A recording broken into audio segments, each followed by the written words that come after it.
my name is Jason J. Rock Houston, and this is Chaotic TV, and our special guest tonight is my good friend Seann Nicols.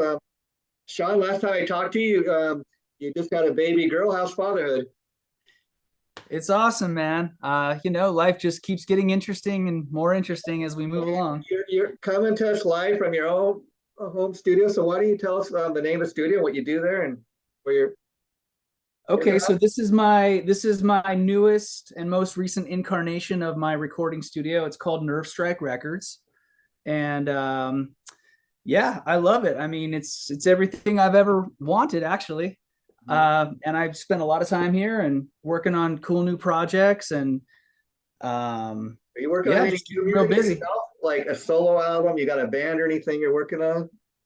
That's always in the cards. I've always got some kind of project where I'm singing, writing, producing, playing, and then I'm always looking to get involved in other projects. And so if it's a full band and they've already got a singer and they've already got their own songs, and we hit it off, then we can work together, right? And Yeah. so I'll take the role of producer or songwriter or fill in the blank, Yeah, and like I know whatever is needed. I kind of find my spot. many people, like, of course, know you from your past stints, such as Adler's Appetite early on, um, brief time in Quiet Riot, and Bob Blotzer's Ratt. And as great as those gigs may have been at one time, um, I think the fun thing for you is doing your own thing, as opposed to maybe, when you're an up and coming singer, that's a great opportunity, maybe, but you're singing other people's songs. It's got to be a little more rewarding. Would you say so? I mean, like it's always been that way for me, Jason. I think people have found out about me through whatever project I've been involved in at the time. And my involvement in the music industry goes all the way back Yeah. to literally like when I was born. Wow. Okay, like most people don't realize I've been in LA since the late 70s. Oh, wow. I mean, as young as I am, that's like kind of a stretch. Like what? All your, Right? all But your I life. mean, Yeah. literally shortly after I was born, my dad's band got signed to RCA Records, and he relocated to LA from Arizona, where I was born. Yeah. I was like one, right? My mom was pregnant with my sister, and he was playing on the Sunset Strip with his band Nighthawk, Oh, wow. and the band actually renamed to Tarsha, which was kind of the thing to name the band after Yeah, the I lead think when guitar I first player. started talking to you, you were going by Tarsha, and it was very unique band. Like, would you ever go back to doing that, or you've kind of moved on from that, or? Well, I mean, I felt like it's kind of like Wolfgang Van Halen with his band Mammoth. Yeah. Me having the band Tarsha was just carrying on my dad's legacy. You Also, know, okay, wow. So that was actually your dad's band, kind of. that was my dad. That was the name of my dad's band, and he was playing in Hollywood at the Starwood, at the Troubadour. He played with bands like Van Halen and So all was those dad, was groups that dad a were singer, circulating, songwriter, or a guitar player like you? just like me. I mean, I'm like the All like in spawn. your footsteps. Wow. Yeah, the spawn of that. And yeah, I mean, actually, I was backstage at the Starwood when my dad's band played with Van Halen on the bill, Oh, and wow. I was just a baby. I was like a year and a half old with my mom. Yeah. We were there backstage at the Starwood, So back in 1977. what was the 19 point in your life of when you knew, okay, I want to be a musician, I want to follow in dad's? Like, did you pick up the guitar first? Were you always a singer? Talk a little bit about that. it just happened naturally. I mean, so let's go back, right? So my dad's got this band signed to RCA Records. They're playing the Sunset Strip. I'm a little kid, just kind of what's all this happening? And a few years in, like his band had problems. They broke up. Funny fact here: Kevin DeBro from Quiet Riot actually auditioned for my dad's band Oh, wow. back in like 1980. I have a vague memory of him coming to the house when I was like 4 years old and Wow. singing in Interesting. my dad's, Yeah. rehearsal room and trying to be a part of his band. I guess he was transitioning. But anyway, fast forward, and then my dad opens his own recording studio called Prime Track. which was in North Hollywood, and it became like a spot in the LA rock scene. I'm just like trying to think of the credits, Don Dokken, Ratt, Ronnie James Dio, members of the Scorpions, and Wow. just countless other hard rock bands of that era. They were all cycling through the studio. Oh, So wow. I was there as Yeah, a yeah. young kid and just soaking it all up, learning to write and produce music and making friends with the guys in the band and just learning about the music industry. And it's funny, I think back and people would tell me, they're like, man, you're like so lucky. You've got like a 25-year head start Yeah, yeah. on all these people that are coming out here to LA to make it in the music industry. And I mean, looking back on it, I understand it now, but Yeah. at that time, I'm like, So what are you guys talking about? This is just like before you how even it is. started doing music yourself, were you like a roadie for your dad, or would you go to the gigs and help out? No, I was like his studio assistant. So I kind of became like his apprentice in the studio. That And explains but why you're so into the studio, besides just yeah, I mean, by the time I was 8 years old, I could like write and record and produce a song entirely by myself with no help. I was yeah. just like And this you know, eight you know year what's always old. interested me about you, Sean, is the fact that like you listen to something like I still remember stuff you did with Tarsha, and then you look at something like Westfield Massacre, same singer, totally different vibe though, totally like you'd almost have to people almost wouldn't realize it was the same singer maybe unless they're looking at your photo. I mean, that's kind of what it's about. It's art. Yeah, yeah, I mean, it's like an actor, the actor yeah, doesn't always play the same character in every movie, yeah. it can shift. I mean, they can do like a thing where it's their thing or whatever, but That's what I love about you as a singer, because I mean, not all singers are willing to do that. I mean, they want to stay in their little box. And like I remember first time hearing a song by Westfield Massacre, I'm like, oh wow, this is a lot heavier. I mean, it's good, but it's a lot different than what he did before. And I you and think, me both, man. It was a discovery for me too. I didn't know I could pull that, but I've had a really interesting experience, just with different projects. And I was thinking, so where was I? I took some notes so that I could you're talking like about kind your of touch working some. with your dad in the studio. Oh yeah, yeah, yeah. So let me see here. So where was I? So yeah, that was basically I signed my first record deal when I was 14, Wow. and that was music that I was working on with my dad at his studio. Back in that day. But then fast forward when I was 19, I opened up my own studio, Wow. and that was just about a mile and a half uh, down the road from where my dad's studio was. And I had my own band, My Shiny Machine. We were playing all over Hollywood, trying to get a record deal, doing that whole thing. And in the meantime, I would just record bands, produce bands, and that's how I made my living. And Yeah. I mean, here we are. it's a cool thing. If you're willing to, like be a journeyman, so to speak. Okay, well, if they need a guitar tech tonight, I'll help out with that. If they want to come down to the studio and record a song, yeah, we'll help out with that. I I mean, mean, that's basically what it was. I just made my life music. I yeah, saw it from a young age. I saw my dad do it, yeah, and I was like, I can do this. yeah. I had some gear. I knew how to set everything up. I knew where to go to meet the bands. And you never I know. One thing leads to another. That's the way of the life just is. I heard in an interview Robbie Crane did recently talking about before he was famous or had any kind of career of his own, he started out as Bobby Dell's bass tech of all things, and he'd do little odd jobs, and that's how he eventually got noticed. Yeah, Robbie's got a great story. Like he and I hit it off when we played together in Adler's Appetite, and he told me his whole story on a flight to New York. So I know Robbie pretty well, and yeah, really same kind of thing. Got involved real young. I think he was like 17 when he started playing with Vince Neil, and Yeah, yeah, and on and on. Just it's kind of like that thing. You're in the right place, the right time, circumstances prevail, and boom, you're yeah. in. I mean, So yeah. Another guy recently interviewed. I don't know if you're aware of the band Butterside, Patrick Stone. He was okay, he's a great songwriter, a great talent in his own right. He was telling me how, you know, the band they got signed initially from Lemmy of all people on his record label. He's saying, yeah, I started like helping Lemmy, as a roadie and stuff, and then I told him I was a singer and songwriter. He wanted to hear some of my stuff.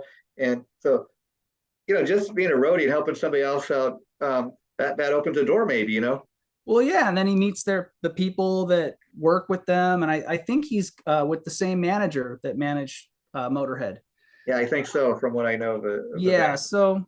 so anyway, yeah, that's kind of how it works, and And so I what? actually kind of have some interesting stories I thought I'd share with you. Go ahead, go ahead. So like, so there I was at my studio, working on whatever, and I think it was 2000. Oh no, actually, this was 1999, Oh wow. 2000-ish. I got a call about joining a band. No one had heard of them at that time. The band was called Hybrid Theory. Okay. And my manager had sent their producer a demo of my voice from my band. Yeah. And they liked it. And they said, hey, why don't you come on out to the studio? We'd like to meet you and you can meet the guys in the band and we'll see about it, And so I was like, cool. I was looking for whatever. I had my own band. I was recording bands, but I'm like, I'm open, my manager thinks it's a good idea. I'll do it. Yeah. So I'm getting ready to go meet him and I get a phone call and it's the producer again. He's like, hey man, he's like, so glad I caught you. Like I wanted to save you the trip. We talked to our guy. He's going to stay in town. He was going to go to Arizona, but he's going to stay. But if anything changes, we'll let you know. Yeah. And it was like a year later and they came out with Crawling. That was Linkin Park. Oh, wow. Wow. And my manager called me. He goes, hey, remember that audition I had set up for you with that band in Hollywood? He's like, that was Linkin Park. I was like, holy shit. So I was like, oh my God, it was like that close, It was like the lines of fate were guiding me to something, but it was faith, like. From what I know, your faith is always kind of playing a hand, It's crazy, but when you're in this environment, you've got all these people that are working toward that goal. You're bound to come in contact with people that are going to become huge, Yeah. Another story I have like that, it's kind of interesting. A lot of people don't know. But in like late 2004, 2005-ish, I met up with a guy named Zoltan on Craigslist, right? He was looking for a singer. And at the time, no one had ever heard of his band. It was called Five Finger Death Punch. Oh, wow. Okay. That's where I heard the name Zoltan. Yeah. And so I sent him some recordings. He liked my voice. We started working together. We both lived on Larrabee and Sunset in Hollywood. So he was like a block one way and I was a block the other way. And so I'd walk down to his house and we'd work on music. He already had all the tracks out. It was the first record. It's their best-selling record, Way of the Fist. He had already done the whole record of music and he had a whole philosophy of how he was filling a niche. And, he was very passionate about it. And I started singing on it and we became friends. We'd hang out. I mean, we lived right down the street from each other. He was still playing in another band. I went and saw him play at the Roxy or whatever. And long story short, about 6 months into it, I got a call to go on tour with Steven Adler oh, wow. from Guns N' Roses. I'm like, Zoltan, I just got this crazy call, man. Steven Adler from Guns N' Roses wants me to go on tour with him and sing Appetite for Destruction. He's like, oh man, you got to do that. He's like, that's freaking huge, man. He's what like, was Adler like to work with? Because I mean, it's amazing the success he's had doing his solo band, but he has different guys coming in and out of the band. And what amazed me is he put out that great Adler album. Hasn't put another album out since, but it sold so well. I'm like, why would you not follow that up when you had that kind of? Well, I don't know, man. I'd be curious to see the sales on it because from what I can tell, like it's hard to recoup your investment a lot of times for these guys that are putting out their records, 20, 30 years after the fact, And then again, I guess if you could go out and hire a bunch of talented cats like you to play in the band and do those Appetite for Destruction songs, why not? I mean, if you think about from Steven Adler's point of view, he played really on the one album and he's able to go out and do what he does just based off those songs off that one album. Well, yeah, I mean, the success that Guns N' Roses had, it spills off onto all the individuals, right? Anybody who was connected with it. I love looking up Mike Klink, that produced and engineered. I mean, look at the career that he's had because of it, Yeah, I And mean, it's great. I He love. gives a lot of the credit to the band. He's like, shit. He's like, I hardly did anything. He's like, I Yeah, showed up. They were well rehearsed. I pressed record and play, and the rest is history. You know. I love Velvet Revolver. That's the band that should have been like a lot more bigger than they were. They just sadly imploded. Well, they won a Grammy though, didn't they? Yeah, yeah, yeah, You yeah. know, I mean, how much more could they do? I mean, You know? sadly, Scott died. But they were toying with the idea of like getting a new singer. I think they made the right one to kind of just call it a day. Yeah. Yeah. So yeah, so that's about those are my Okay. brushes with Well, mainstream success well, there. So we talked a little more, Sean, but I was gonna say that if you like what I think would be fun, maybe like once a month doing something like this, have you talk about what's going on in the studio, or if you have any of these stories you want to share, that hey would be man, fun. I'm around, dude. You know, I like to talk. Yeah.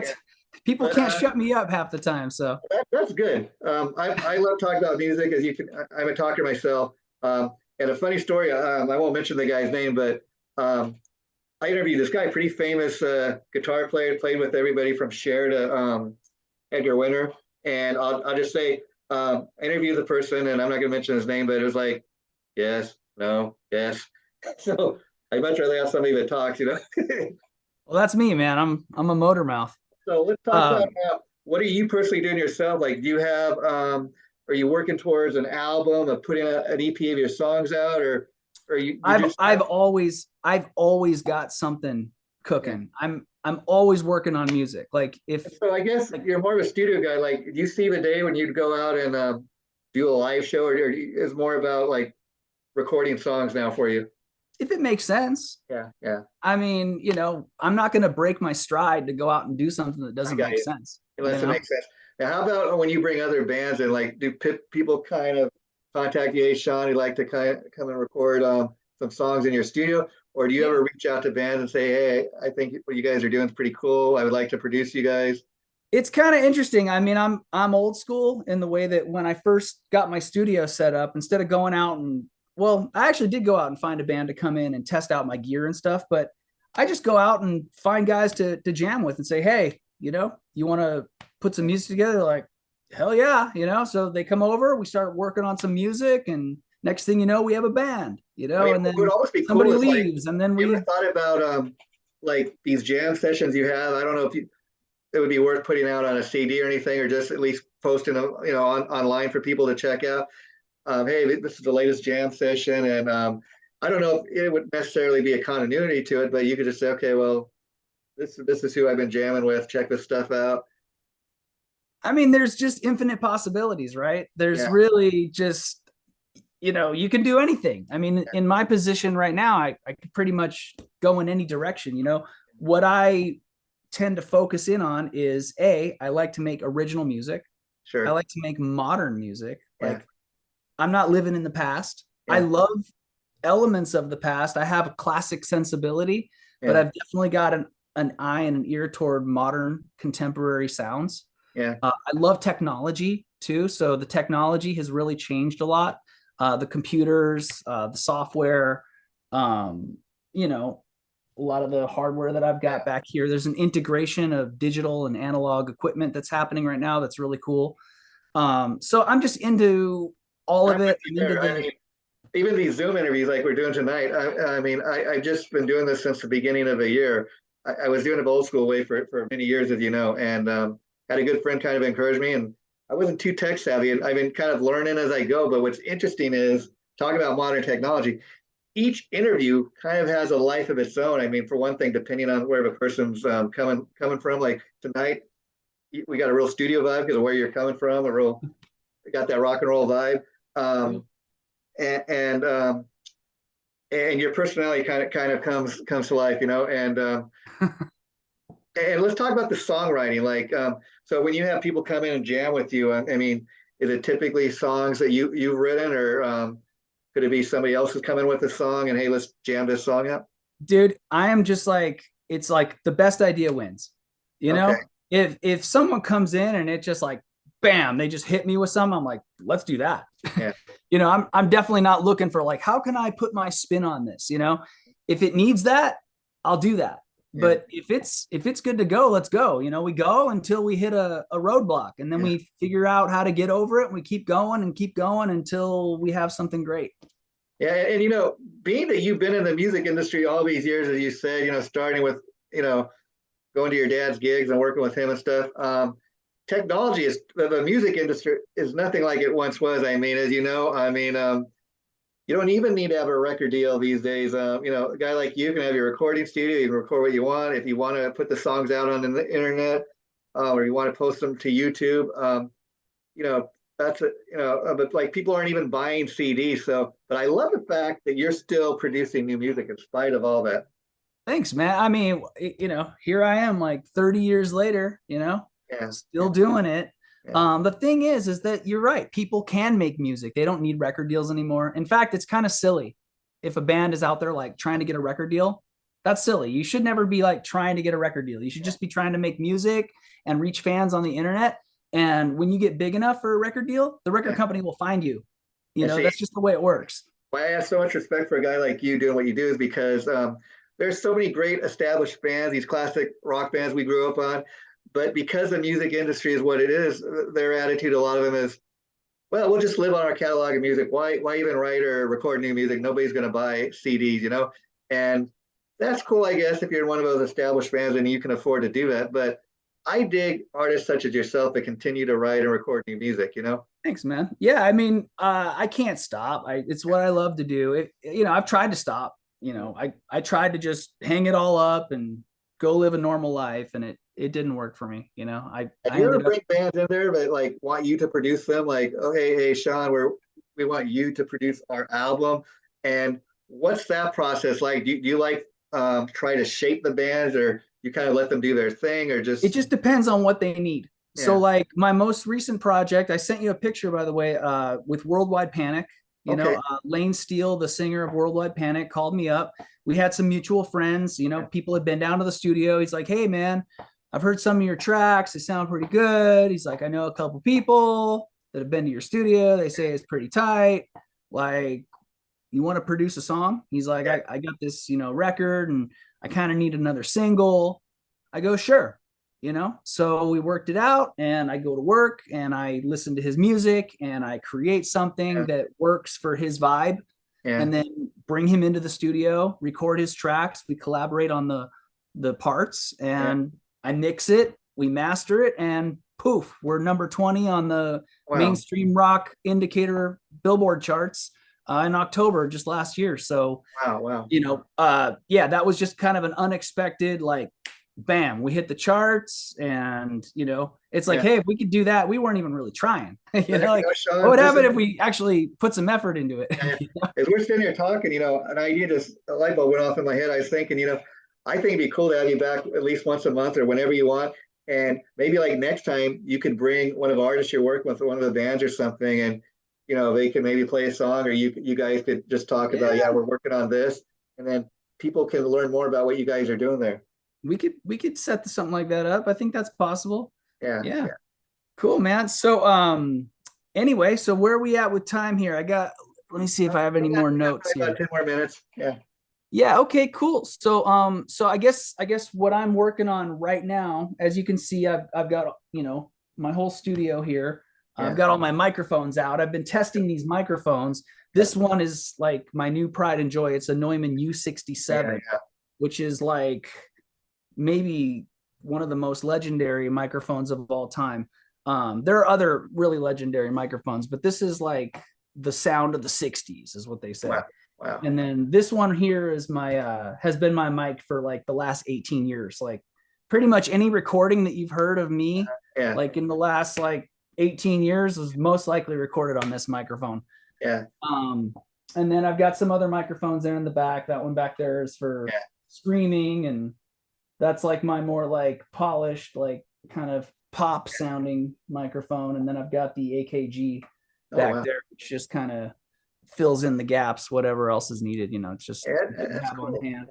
But and then guitars, and we've got all the amp modeling and the Kemper and all this cool hardware, and just got my new Dyn Audio core monitoring system set up.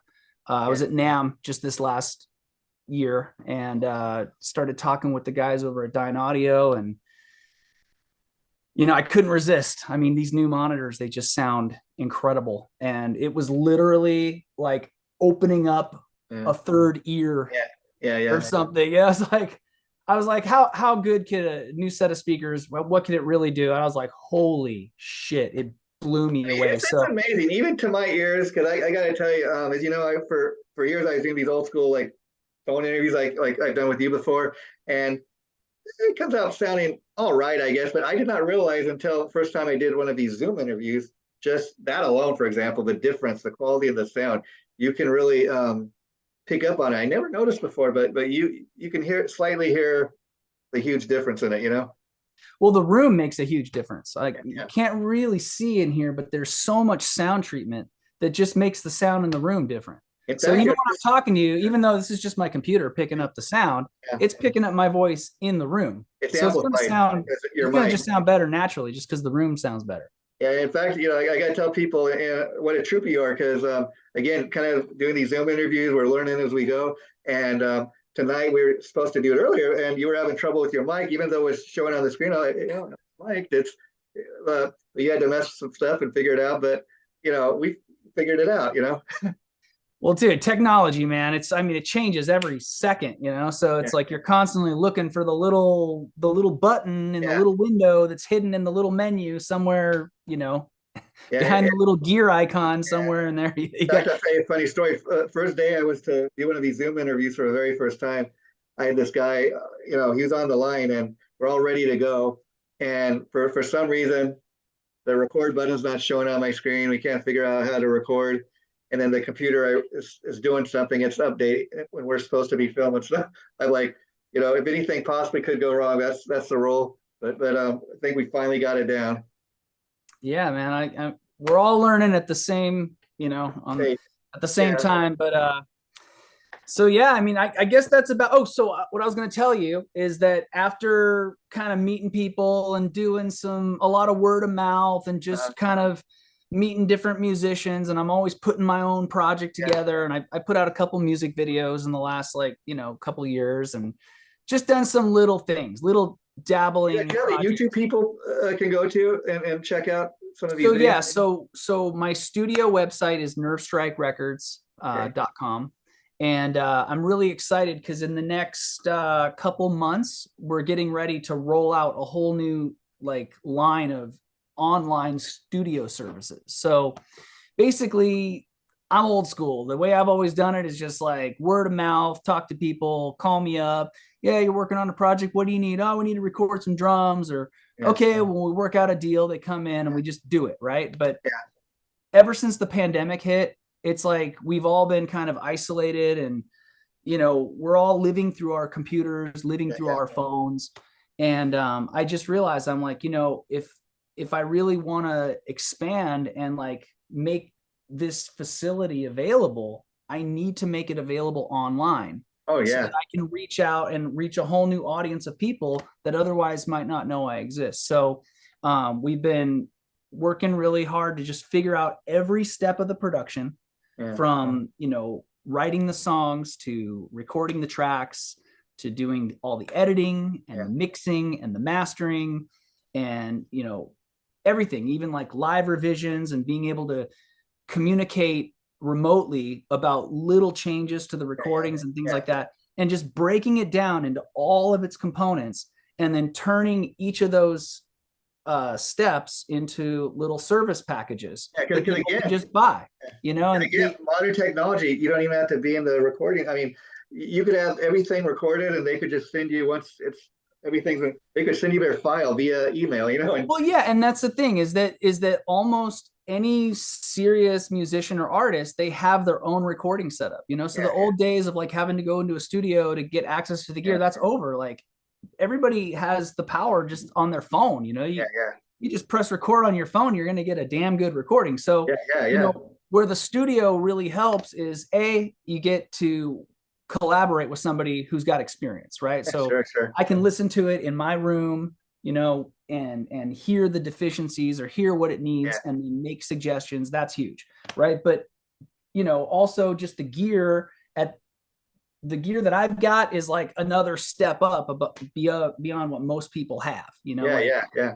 this stuff has taken me, decades to Sure. acquire and accumulate and learn how to use it and stuff. So, but it's not needed at every stage, right? So a band is perfectly capable of like getting all their tracks together, but then they can send them to me and I can edit them up. I can like fix the pitch. I can fix the timing. I can sweeten it up, run it through some analog gear, That's cool. get everything polished, get everything mixed, get it mastered, and make it ready to go out and, hit the market. Yeah, let me ask you, Sean, since your dad was such a big part of your life, I was curious, did he live to see, you have your own studio, and what was his thoughts on that?